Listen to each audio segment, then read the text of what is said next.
آج پاکستان کے کئی علاقے سیلاب کی تباہ کاریوں کی لپیٹ میں ہیں۔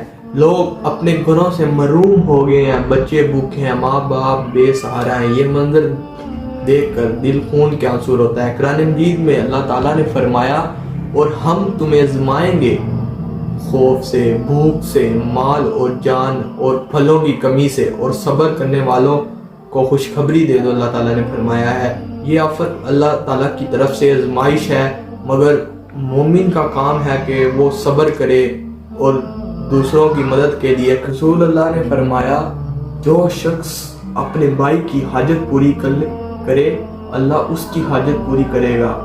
آج ہمارے بھائی بہن مشکلات میں ہیں، یہ وقت ہے ان کے ساتھ کھڑے ہونے کا۔ یہ وقت ہے اپنے مال سے، اپنے وقت سے، اپنی دعاؤں سے ان کا سہارا بننے کا۔ سوچیں ذرا، وہ بچہ جو بارشوں میں بھوکا سو رہا ہے، وہ بوڑھا جو اپنے ہاتھ اٹھا کر اللہ سے مدد مانگ رہا ہے، کیا ہم ان کے لیے کچھ نہیں کر سکتے؟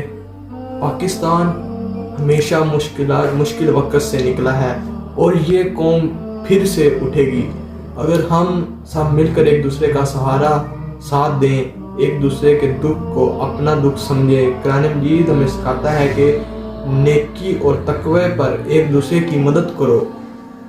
یہ وہ مٹی ہے جس سے پاکستان اٹھے گا۔ آؤ سیلاب زدگان کے لیے دعا بھی کریں اور مدد بھی، کھانا پہنچائیں، کپڑے دینے، سب سے بڑھ کر دعا کریں۔ آج ان کے ساتھ کھڑے جو ہوئے کل اللہ ان کے ساتھ کھڑا ہوگا انشاءاللہ تعالی۔ سیلاب متاثرین کے لیے یہ صدقہ ہے کہ یہ قربانی ہے۔ یہی وقت ہے کہ ہم ثابت کریں ہم زندہ قوم ہے۔ اللہ پاکستان کو اپنے ایمان میں رکھے، ہم سب کو دوسروں کا سہارا بننے کی توفیق عطا فرمائے، آمین۔